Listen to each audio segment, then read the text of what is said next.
سب کے چوکیدار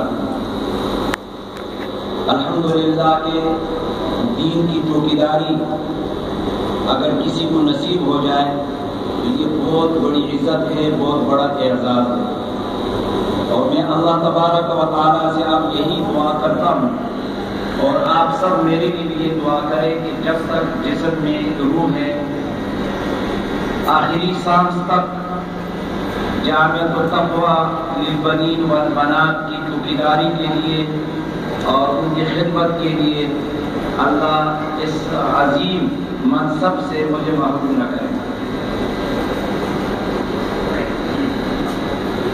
آپ حضرات کے علم میں ہے کہ ہمارے مدرسے کا جو بڑا تقریب تھا، بڑا پروگرام تھا، وہ تو ہو چکا تھا، اس میں آپ سب نے شرکت کی، بلکہ یہ تقریباً 1 مہینے سے مسلسل ہمارے مدرسے کے پروگرامات چل رہے ہیں۔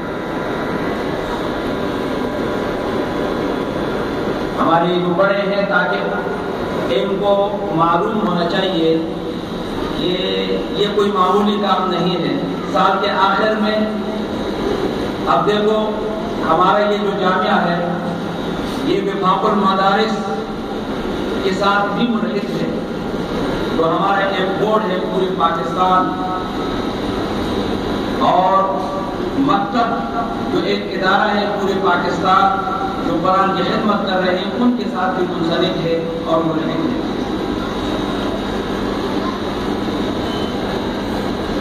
آپ کا امتحان ہوا، سالانہ امتحان ہوا یہاں پر اور بنات کے شعبے میں، باہر سے امتحان دینے والے ممتحنین معلمین تشریف لے آئے، معلمات باہر سے ممتحنات امتحان دینے کے لیے باہر سے تشریف لائی، کافی تعداد میں تقریباً 40 45 50 معلمین اور معلمات کی تعداد میں باہر سے مہمان آئے تھے، علماء آئے تھے، عالمات آئی تھی، انہوں نے آپ کا امتحان لیا۔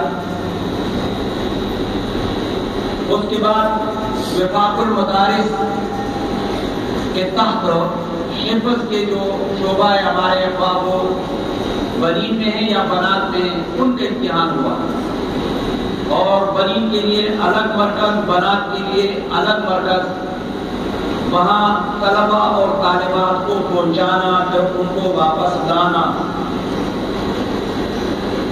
یہ بڑی ذمہ داری ہے۔ پھر اس کے بعد جامعۃ التقویٰ للبنات کا جس طرح یہ پروگرام ہمارا ہوا، اس طریقے سے 2 پروگرام وہاں ہوئے۔ صبح کا جو شفٹ تھا اس کے لیے الگ صبح کا جو شفٹ تھا اس کے لیے الگ پروگرام ہوا، شام کا جو شفٹ تھا اس کا الگ پروگرام ہوا، اور اسی طریقے سے ہم نے اول دوم آنے والے طالبات کو انعامات دیے، کتابوں کی صورت میں، کپڑوں کی صورت میں، دوپٹوں کی صورت میں، صنعت کی صورت میں، یہ صرف ان کی خوشنودی کے لیے، تاکہ وہ خوش ہو جائے اور اس امتحان کا اہمیت ان کے دلوں میں آ جائے اور ان کے ماں باپ کے دلوں میں آ جائے۔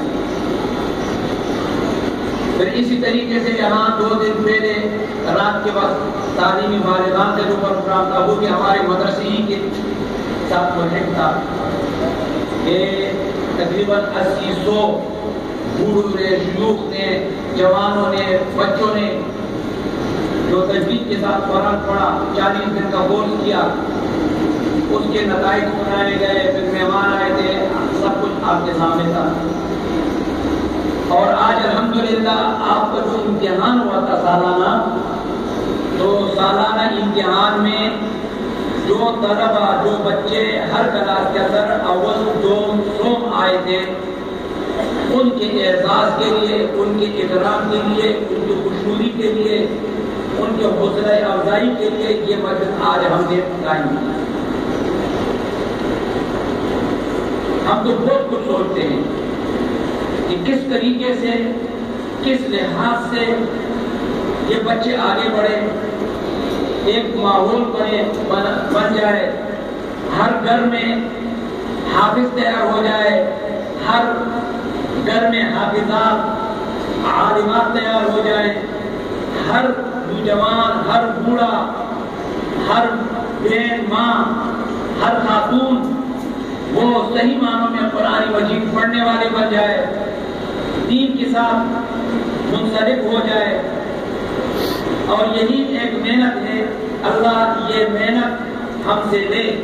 جس طریقے سے ہمارے یہ تبلیغ جماعت کے بڑے ہیں اور یہ اپنے گھر چھوڑ کر کے گریا بستی بستی گاؤں گاؤں ایک ایک محلے میں جاتے ہیں، وہاں دین کی خدمت کرتے ہیں. اسی طریقے سے دین کے مختلف شعبے ہیں، جس شعبے کے اندر ایک جیسے دعوت و تبلیغ کا شعبہ ہے، مدارس کے اندر تعلیم و تعلم کا شعبہ ہے، تصنیف کا شعبہ ہے، تدریس کا شعبہ ہے. تو یہ مختلف شعبے ہیں، یہ سارے الحمدللہ علماء دیوبند سے اللہ دے رہے ہیں اور اللہ ہم سے یہ دے. اب آپ کے بارے میں یہ اتنا بتا دوں کہ آپ نے ابھی تک اپنا مقام نہیں پہچانا. میرے نزدیک کو ان طلبا کا بہت اونچا مقام ہے، بہت اونچا مقام ہے، یعنی ہم تصور بھی نہیں کر سکتے. اس لیے کہ ہمارے پیغمبر صلی اللہ علیہ وسلم نے فرمایا، یہ بات میں نہیں کر رہا ہوں، یہ کسی بزرگ یا کسی عالم کا مقولہ نہیں ہے، بلکہ یہ نبی کریم صلی اللہ علیہ وسلم کا فرمان ہے. خیرکم من تعلم القرآن وعلمہ. تم میں بہترین شخص وہ ہے جو خود قرآن کو سیکھے اور پھر اوروں کو سکھائے. آپ سیکھ رہے ہیں، یہ اساتذہ کرام آپ کو سکھا رہے ہیں. نبی علیہ السلام نے فرمایا معاشرے میں سب سے بہترین انسان یہ حضرات ہے جو قرآن سیکھے اوروں کو سکھائے. جو قرآن سیکھے، خیرکم، تم میں سے سب سے زیادہ بہتر، خیر والے، افضل وہ ہیں جو قرآن سیکھے اور پھر اوروں کو سکھائے. یہ سب سے بہتر ہے. اس معاشرے میں بڑے بڑے انجینئر رہتے ہیں، بڑے بڑے پروفیسر رہتے ہیں، بڑے بڑے ڈاکٹر رہتے ہیں، بڑے بڑے عہدوں والے رہتے ہیں، پولیس کے افسران رہتے ہیں، حکومت چلانے والے وزراء صدور وہ رہتے ہیں. لیکن نبی علیہ السلام نے ان کو بہتر نہیں کہا. سب سے بہترین دنیا میں وہ ہیں جو قرآن سیکھے اور اوروں کو سکھائے. نبی علیہ السلام کے اس فرمان کے مطابق تم سب سے بہترین. نمبر 1. نمبر 2، نبی علیہ السلام کا فرمان ہے کہ یہ جو رحمت کے فرشتے ہیں، ایک عذاب کے فرشتے ہوتے ہیں نا، لیکن ایک رحمت کے فرشتے ہیں جو رحمتوں کو نازل کرتے ہیں، جو رحمتوں کو اتارتے ہیں، جو دعائیں دیتے ہیں، جو خیر کے لیے اللہ نے بھیجے ہیں. یہ رحمت کے فرشتے جب یہ طالب علم، قرآن سیکھنے والے، علم حاصل کرنے والے، یہ طلبہ جب چلتے ہیں، جب راستے میں چلتے ہیں، تو یہ رحمت کے فرشتے اپنے پر ان کے قدموں کے نیچے بچھاتے ہیں. یہ رحمت فرشتے اقبل برحمت وزری جتغت طلبہ جب قرآن ازدکری اور علم ازدکری تدود یخود نام اقبل وزری بڑی. کتنی بڑی بات ہے. کسی بادشاہ کے قدموں کے نیچے رحمت کے فرشتے اپنے پر نہیں بچھاتے. کسی وزیر اعظم، وزیر اعلیٰ، governor, I G, D I G, D S P, S P, یہ جتنے بھی ہیں، ان کے بڑے بڑے افسر ہیں اپنے جگہوں میں، اپنے محکموں میں. پروفیسر ہوتے ہیں، اسکول کے اسٹوڈنٹ ہوتے ہیں، اسکول اور کالج اور یونیورسٹی کے طلبہ ہوتے ہیں. ان کے لیے نہیں فرمایا. قرآن سیکھنے والے طلبہ اور طالبات کے لیے رحمت کے فرشتے فرشتے، رحمت کے فرشتے ان کے پاؤں کے نیچے اپنے پر بھی جاتے ہیں۔ ایک واقعہ مشہور ہے کہ طالب علم بھی تو بہت شرارتی ہوتے ہیں۔ ایک طالب علم کا بڑا شرارتی، جب یہ حدیث سنا تو مذاکر وہ مذاق ڈھونڈ رہا تھا۔ بعض لوگ مذاقی ہوتے ہیں اور اس طرح مذاق نہیں کرنا چاہیے، یہ گناہ ہے۔ تو اس نے کہا کہ میں یہ جو رحمت کے فرشتے ہیں یہ میں ان کو ذرا دکھاتا ہوں، پاؤں اونچے کے اور زور سے ایسے مارا، مذاقاً تمسخراً گپ شپ میں، تو اس کا پاؤں جو ٹکڑے ہو گئے۔ یہ حقیقت ہے۔ نبی علیہ السلام سے زیادہ سچ کون ہو سکتا ہے؟ نبی علیہ السلام نے جو کچھ فرمایا حق فرمایا، سچ فرمایا۔ آپ کی تیسری فضیلت کہ یہ دنیا کے اندر تمام مخلوقات، یہاں تک کہ وہ مخلوقات جس کو ہم مردہ سمجھتے ہیں، سمندر کے اندر، یہ فضا کے اندر، یہ پرندے جو اڑتے ہیں تھوڑا وہاں سے ادھر اڑ جاتے ہیں، وہاں سے ادھر اڑ جاتے ہیں، سمندر کے اندر یہ چونٹیاں جتنی بھی ہیں، یہ جتنے بھی جانور ہیں، جتنی بھی حشرات راز ہیں، یہ سب دین کے طالب علم کے لیے دعائیں مانگتے ہیں۔ اور آخری بتائے تو بہت ہے، لیکن آخری فضیلت، موت تو ہم سب کو آنی ہے نا، کسی وقت پہ آ جائے۔ اور نبی علیہ السلام اور صحابہ کرام شہادت کی موت مانگتے تھے، اللہم ارزقنی شہادۃ فی سبیلک۔ جو دین کا طالب علم ہوتا ہے، اگر وہ اپنے محلے میں رہتا ہے، یہاں 2 گھنٹے پڑھ کر کے گھر چلا جاتا ہے، تعلیمی بالغان والے رات کے 40 منٹ پڑھ کر کے پھر رات کو گھر چلے جاتے ہیں، لیکن اپنے آپ کو انہوں نے دین کا طالب علم بنا دیا، رجسٹر میں نام درج کر دیا کہ میں دین کا طالب علم ہوں، میں جامعۃ التقویٰ للبنین کا طالب علم ہوں، قرآن سیکھنے والا ہوں۔ آپ کا شمار طالب علم میں ہو گیا ہے، علم حاصل کرنے والے، علم کی طلب کرنے والے، قرآن کے طالب علم، علم کے طالب علم۔ اگر جب تک آپ طالب علم رہیں، اور اس دوران اگر موت آ جائے، دیکھو بچوں، موت میں یہ نہیں ہے کہ سفید ریشوں کا بوڑھا ہوگا پھر موت آئے گی۔ ہم بہت سارے بچوں کی جنازے نہیں پڑھاتے، ایک دن پیدا ہو جاتے ہیں، دوسرے دن ان کا موت، اسی دن کی موت آ جاتی ہے۔ یہ تو وقت مقرر ہے، 8 سال میں، 10 سال میں، 11 سال میں، بلوغ سے پہلے ان کا نماز جنازہ میں جو دعا پڑھی جاتی ہے وہ الگ دعا ہے، آپ سب کو یاد ہے۔ تو اگر موت آ جائے تو شہادت کا درجہ ملے گا، شہادت کا۔ ٹھیک ہے میرے بچوں، یہ اتنی بڑی بات ہے۔ اور آج کی ایک نسبت ہے، طالب علم، علم کا طالب علم، قرآن پڑھنے والا طالب علم، ایک نسبت ہے۔ اس نسبت کی وجہ سے آپ کا شان بہت اونچا ہے۔ اس کی میں ایک مثال پیش کرتا ہوں۔ دیکھو، ایک بلاک بنتے ہیں، پتھر یا بلاک، اور میں کیا وہاں سے میں نے کچھ بلاک لائے، مسجد میں لگائے، مسجد کی دیوار میں لگائے،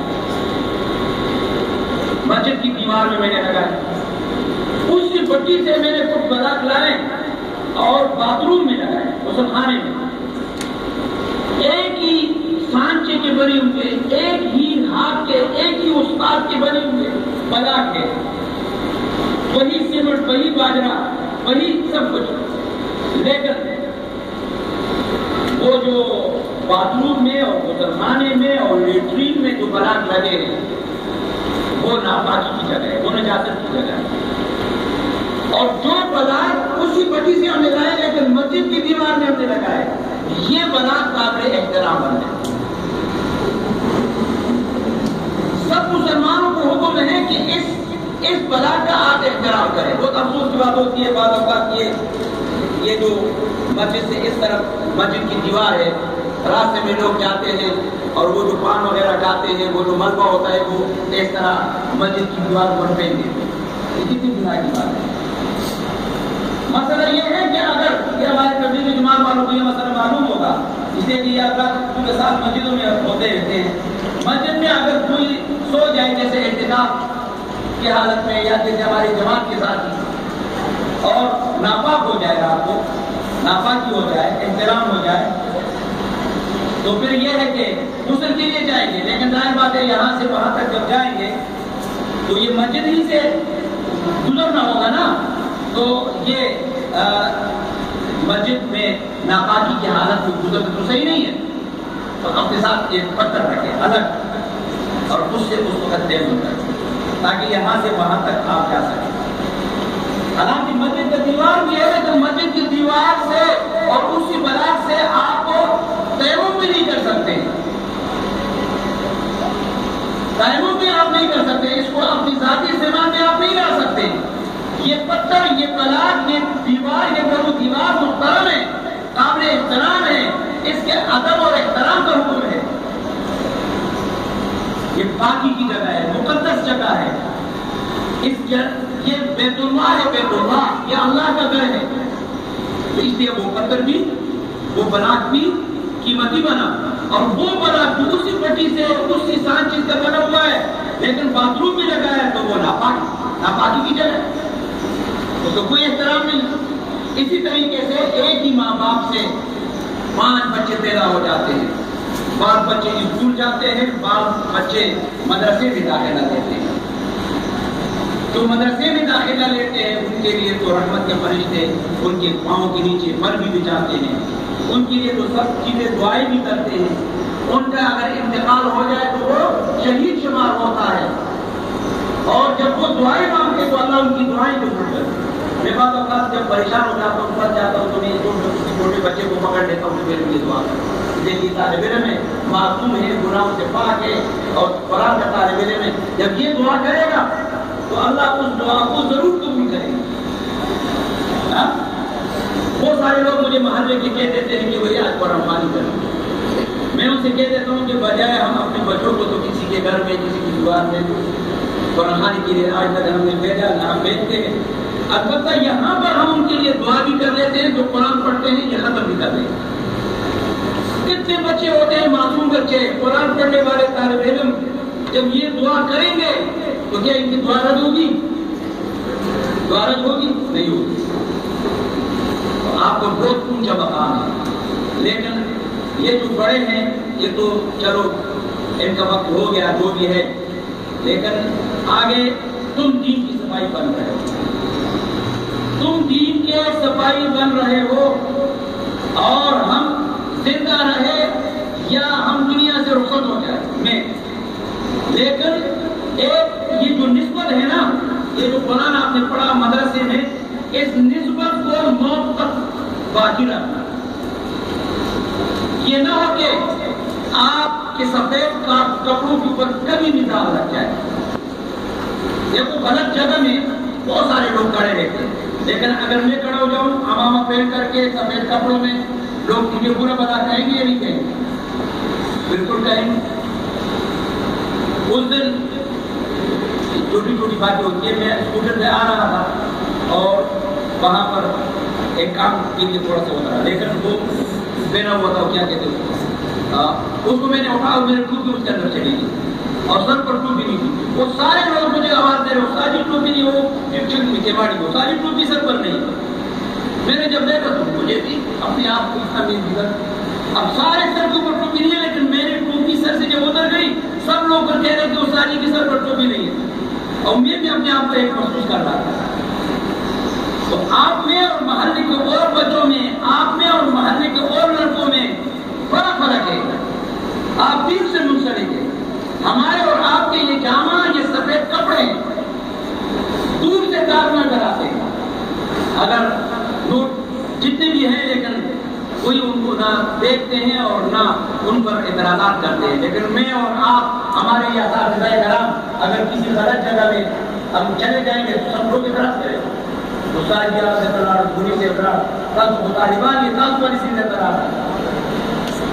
تو دیکھو ہماری ایک بہت بڑی نسبت ہے اور اس پر ہمیں فخر ہے. الحمدللہ پاک زندگی اللہ نے ہمیں نصیب کی ہے، مسجد کی زندگی اللہ نے ہمیں نصیب کی ہے. اللہ ہمیں موت تک کسی زندگی میں ہمیں رہنے دیں. آپ ہمارے ساتھ تعاون کریں. آپ مستقبل کے انشاءاللہ دین کے کام کرنے والے بن جائیں گے. اس محلے میں الحمدللہ علماء تیار ہو رہے ہیں, حافظ تیار ہو رہے ہیں. ایک جمع غفیر 1 سال 2-3 سال کے بعد یہاں سینکڑوں ابھی بھی الحمدللہ سینکڑوں حافظ موجود ہے اور تیار ہوں گے. گھر کے اندر عالمہ تیار ہو رہی ہے. ماحول تبدیل ہو رہا ہے. یہ ماحول تبدیل کرنا یہ آپ ہی بتائیں, آپ ہی کرو. یہاں پر بھی, اپنے گھروں کے اندر بھی, اپنے رشتے داروں کے اندر بھی. تو اس نسبت کو کبھی بھولو نہیں. اور تعلیم کے ساتھ زیادہ تر ہم تربیت کا خیال کرتے ہیں. ہم روزانہ تربیت کا خیال کرتے ہیں. یہ جو کتابیں آپ پڑھتے ہیں, سب پڑھتے ہیں نا. میں نے دوسرے کا جھوٹ تو نہیں کہا. جب ناظرے کے ساتھ بچہ ناظرہ ختم کر لیتا ہے تو وہ 4 کتابیں بھی ہم ان کو پڑھاتے ہیں. 4 کتابیں. بہت سارے لوگ خیال کرتے ہیں کہ یہ بچہ آگے نہیں نکل سکتا ہے, لیکن ہم اس کو کہتے ہیں ہمیں چھوڑ دو. ہمارا ایک نظم ہے, اس نظم پر ہمیں چھوڑ دو, تم دیکھو کہ آپ کا بچہ کیا بنے گا. اگر 4 کتابوں سے آپ پورے عالم تو نہیں بن سکیں گے, ہمیں بھی پتا ہے, لیکن عالم کا ایک 8واں حصہ یا 10واں حصہ ضرور بن جاتا ہے. جو ضروری مسائل ہوتے ہیں, احکامات ہوتے ہیں, قرآن مجید کا تجوید کا جو علم ہے, تعلیم ہے, یہ آپ حاصل کر لیتے ہیں. تو اس لیے آپ ہمارے ساتھ محنت کریں, بچوں کے والدین ہمارے ساتھ محنت کریں. اور بنیادی چیز یہ ہے کہ کبھی برادری نہ کریں. بس برادری نہ کریں اور پابندی کے ساتھ مدرسے آئے. زیادہ محنت اساتذہ کرام کرتے ہیں. حضرت مولانا بابر صاحب یہ ایسا سمجھ لو کہ ہمارے اس محلے کے لیے یہ ایک اللہ نے انسان کی شکل میں ایک فرشتہ بھیجا ہے.